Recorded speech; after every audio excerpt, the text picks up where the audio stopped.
Kanka bəlkə oyun oynayaq gedə. Mən sənin belinə minəcəm, sənin belində mahnı oxuyacağım. Sən də məni aparacaqsan. Mahnı qutaranda belindən düşəcəm. Sonra sən mənim belimə minəsən. Mən səni aparacağım, sən mahnı oxuyasan, mahnı qutaranda düşərsən. Yaxşı? Yaxşı, mən razı. Onda birinci mən minəm. Yaxşı. Pəncərədən daş gəlir, ay bəri bax. Umar gözdən yaş gəlir.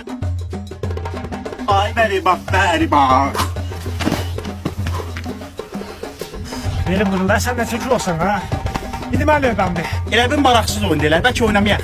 Yok, elini oynamayacaksın. Qəşə öldürəcək. Gel ölmeye ben. Yaman aman yaman, yaman aman aman, yaman aman yaman.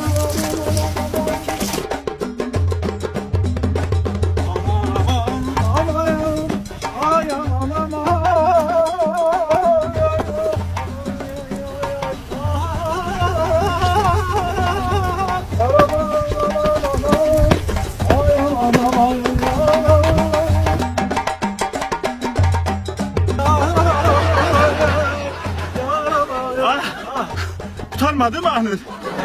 Ha yok hele mahnının yarısına çatmışız. Hele qabaqda deda deda deda deda deda ay deda